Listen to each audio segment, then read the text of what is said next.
Good morning, everyone. It's Lee Henson, President and Founder of Agile Dad, and it's time for today's edition of Daily Stand Up. So, without any further ado, let's get started. Today, I have a special treat for you, something really exciting. We're going to try to keep it down to 10 minutes or less, as usual. But I have my good friend with me here, Sana Abu Shaban, all the way from Canada. Sana, how are you today? I'm pretty good, Lee. I must say I'm pretty impressed with your way that you pronounced my name. Thank you very much. You nailed it, honestly. Well Oh, done. thank you. Well, it only took 100 tries practicing in the mirror, right? That's what I tell people all the time. But this is just an amazing opportunity. The reason why I brought you on is to kind of show off to the world. You were one of my students in my classes. Very impressive. Your the way you handle yourself, your radical candor, the way you performed an exercise, everything was just on point. But then I took an opportunity to do something. Now, this isn't something I normally do with every student, but when I have a rock star in my class, I do a little bit of what I call LinkedIn investigation, Hmm. AKA stalking. And Yeah. what I found was I saw some of these things in here. Project manager for the federal government of Canada, women in tech and leadership speaker, co-creator, women in IT, IEEE Canada, PEO director, women in IT Canada awards, shortlisted for Advocate of the Year 2019. My head about exploded. I couldn't help but have to ask you. You seem to me like the perfect person to tell us more about women in IT and why that's so important. So I'm going to kind of hand this over to you and ask you to please share with us your journey. What brought you here and why is this passion so important to you? Well, first of all, thank you so much for the very kind and amazing introduction, Lee. I mean, I couldn't ask for a better way to be introduced into this. And second of all, very well done on your stalking. I must say I'm very impressed once again. So about the women in IT, it's really the way I got involved with it was obviously let's go back in time. I'm an engineer, so I did engineering, did double major, graduated, and then I was like, now what? So at that point, it's like at the start of the career of every woman's career, usually who did tech or IT or engineering. She's at a point where, okay, do I fit in a workplace? Do I not? When I started working, I found myself to be one of the very few, if not the only woman in my team. And that's where it hit me there's something really wrong with the diversity in each team or each company, or I don't want just not to list companies, Mhm. each workplace that I worked at. And that's where I started to be, more of an advocate for women in engineering, or more of women in tech. Then when I started to go more into the IT field, because that's where my passion is, because that's where I'm going to go more into follow your own passion. That's when I started more following the different, all those leaders that lead the different talks about the women in IT, and I started getting more involved. And then I started to look into how I can spread the word and increase the number of diversity or increase the number of women in IT. And that's how it went from there. And that's how kind of I went on and I started that path. And I kind of found really my passion. It all started by stepping outside of the comfort zone, which I definitely always talk about, having the right confidence to pursue such initiatives. And at the same time, the passion that I had for women in IT. It's just so cool to hear you say that because one of the things that I firmly believe is that anytime I consider talk about women in IT or women in Agile, because a lot of times and pardon the expression, it's just what it's called. Here in America, we have a couple of things called chicks who code, or Yeah. or women in Agile or women in Scrum, and it's just so fantastic to see because I'm a huge advocate for diversity and inclusion and those type of things. In fact, our company, Agile Dad, with the craziest name, the majority of our company, over 80% of our company is women, and most people don't realize that. So it's just one of these things where I try to practice what I preach. But for you personally, you told me a little bit about what got you there. But sometimes, usually when I meet someone who comes from a technical background, they're more introvert in the shell, not willing to take that challenge, not willing to put themselves out there. So I guess my question for you, Senna, is if you could give a piece of advice, if there's a young girl out there who's into STEM or into technology, who's considering doing this in this field, but she's intimidated and just beaten down by, the number of brick walls that come up in front of you, because I can tell you, no is a real thing. I've seen it many, many times. What would you say to a young girl, to someone, or to someone maybe who's already in their career but feels like they've hit a ceiling and they feel like they can't go any further?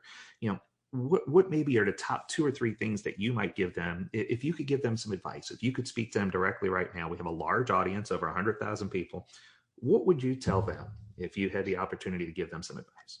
That's a great question, Lee. And when it comes to giving advice to young and old, actually, women in IT and women in Agile, which I always talk about, my main advice beyond just having the confidence, beyond following your passion, is don't be afraid of failure. A lot of people are so afraid of failure these days. They just hit that plateau and they're like, you know what, I failed, or more of like, I can't get a job. I'm a new graduate and I can't find a job. And, step out of your comfort zone, try different positions. If you did some, like, I'm a biomedical engineer, and I joined IT world and became part of IT, and I became part of this agile, and I'm so obsessed with it, and that's why I did your course.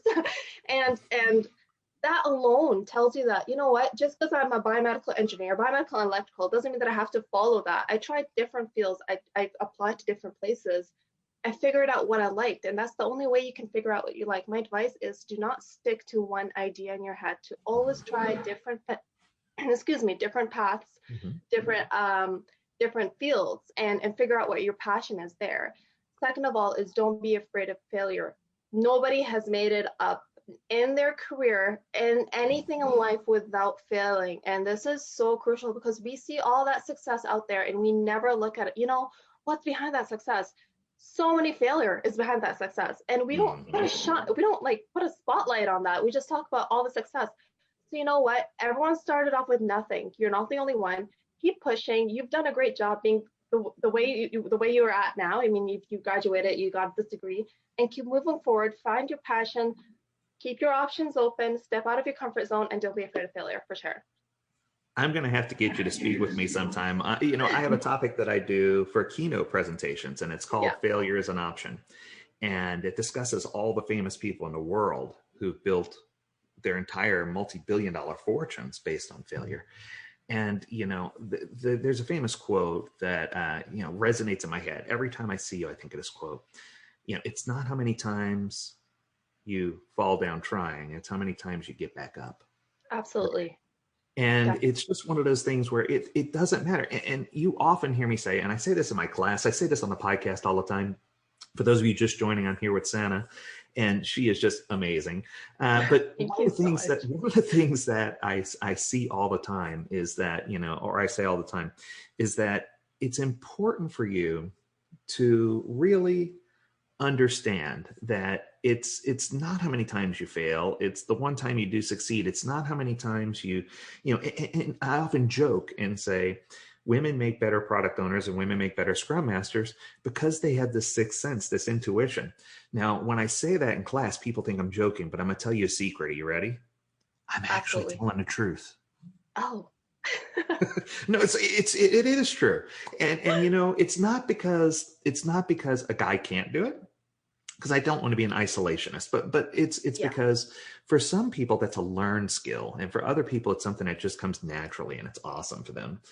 And I love to see that, and I love the way that you embrace change. I love the way you embrace figuring things out and figuring out your path and not having to stay on one rigid path. There's so many people who say my path in life is to go in this direction, and that's the only thing I'm going to do. And in my opinion, the only thing that's worse than no direction is one direction. We talked about that in class, right? You use that in your class, and I loved it. I've been using it ever since, every day. There you go. So I guess I want to close with a final question, because we're running short on time here for the 10 minutes. And it would be this. Now, you mentioned you came through my classes, and I mentioned that too. If there was one thing that you could tell people, because I mean, with all the qualifications, with all the skills that you have, and with all the things that you have going on, I'll be honest, I was humbled to have you in my class, because I feel like you were just one of those really rock star students. So I guess what I'm asking you for in return is, if you could leave a word of wisdom for someone who's on the fence, who's saying, I want to take a class, I want to go to a certified Scrum Master or product owner class, but I'm just not sure. There's 100 of them out there with all these different instructors. There's all these different things going on. What would you say is one thing that either motivated or inspired you to go to class, or one takeaway that you took from the class that you feel like really elevated your game or stepped things up? What's one thing that separated this or made this valuable to you, the opportunity that you had to go to a class?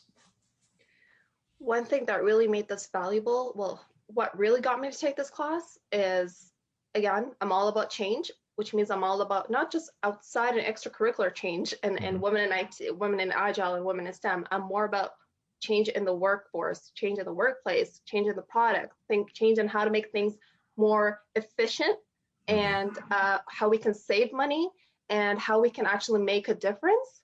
And that is what really allowed me to take your course, Lee, and what really helped me tremendously. And I'm not saying this because you're doing this with me, but honestly, I've recommended your course to so many other people because of all the great structure, the great content, and the way that you personally instruct that course. It's phenomenal. So definitely, it's about how we can, if you're in it, to look at a way you can make a change in your current workplace, in a product, in the way things are done in project management. Definitely, I would highly recommend that course that I took with you. 2 courses actually that I took, advanced and then on advanced. And I hope that really answers your question about what really has driven me to take your course in the first place. After I've taken your course, the way that you have actually presented the information across to your students, kind of, not a lot of instructors can really give an information, have it stick in a student's head. The way that you presented it really has allowed me, instead of taking all those notes, I took the time to actually listen and not just take notes, and actually apply those in my current workplace, which I'm so grateful for, and truly thank you so much for that. That's awesome. I wasn't even prepared for that answer, I'll tell you right now. No, but that was fantastic. My face is a little red. I'm a little embarrassed. And I wasn't fishing for a compliment there. I was just hoping that you could give someone a pearl of wisdom, but that was even more than I expected. So thank you for that, Sana. My pleasure. I hate to do this, but we're going to have to cut this one off because I promised people 10 minutes or less. So I hope that you enjoyed this episode of the Daily Stand-Up. We encourage you to tune in for our next episode where you can learn more about other topics. I'm so happy that we had an opportunity to celebrate Women in Agile today. Sana, thanks for being our guest on the Daily Stand-Up podcast. If you have a topic that you want to hear, or if you have someone that you want to bring on as a guest to the stand-up, who knows? We'd love to invite you to email us at learnmore@agiledad.com. And as always, we encourage you to stay healthy, stay well, and stay agile, my friends. Until next time, do take care.